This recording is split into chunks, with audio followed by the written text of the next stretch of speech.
ಕೆಸರಿನ ಕೊಳದಲ್ಲಿ ಒಂದು ಚಿಕ್ಕ ಸ್ವಚ್ಛವಾದ ಬಿಳಿ ಬಾತುಕೋಳಿಯು ಸುಖದಿಂದ ಬದುಕುತ್ತಿತ್ತು.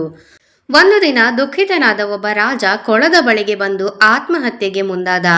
ಬಾತುಕೋಳಿ ಆತನನ್ನು ನಿಲ್ಲಿಸಿ ಕೇಳಿತು, ರಾಜ, ಏನಾಯ್ತು ಎಂದು. ರಾಜ ಹೇಳಿದ, ನನ್ನ ದೇಶದಲ್ಲಿ ಕ್ಷಾಮವಿದೆ, ಜನ ತೆರಿಗೆ ಕೊಟ್ಟಿಲ್ಲ, ಊಟವಿಲ್ಲ, ಸಂಬಳವೂ ಇಲ್ಲ ಎಂದಾಗ ಬಾತುಕೋಳಿ ಹೆಮ್ಮೆಯಿಂದ ಹೇಳಿತು, ರಾಜ, ಹೆದರಬೇಡ, ನನ್ನ ಬಳಿ ಸ್ವಲ್ಪ ಕಾಳುಗಳಿವೆ, ಸಾಲವನ್ನಾಗಿ ಕೊಡುತ್ತೇನೆ, ಕೊಯ್ಲು ಆದ ಮೇಲೆ ಅದನ್ನು ನನಗೆ ಹಿಂತಿರುಗಿಸಿ ಕೊಡು ಎಂದಾಗ ರಾಜನು ಒಪ್ಪಿಕೊಂಡು ಬಂಡಿಗಳನ್ನು ತರಿಸಿ ಅದನ್ನು ಅರಮನೆಗೆ ಸಾಗಿಸಿದ.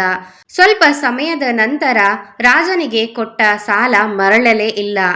ಬಾತುಕೋಳಿ ಅರಮನೆಗೆ ಹೋಗಿ ಕೇಳಿತು. ರಾಜ ಹೇಳಿದ, ನನಗೆ ನೆನಪಿಲ್ಲ ನೀನು ಯಾರು ಎಂದು.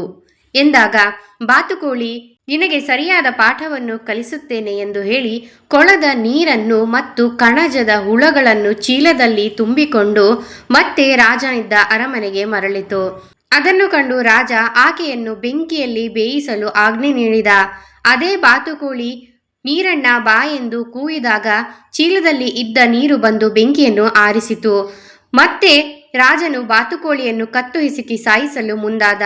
ಆಗ ಮತ್ತೆ ಬಾತುಕೋಳಿ ಕಣಜಣ್ಣ ಬಾ ಎಂದು ಹುಳುಗಳನ್ನು ಕರೆದಾಗ ಜೇನು ಹುಳುಗಳು ಬಂದು ರಾಜನನ್ನು ಕಚ್ಚಿ ಅವನ ದೇಹವೆಲ್ಲ ಊದಿಕೊಳ್ಳುವಂತೆ ಮಾಡಿತು.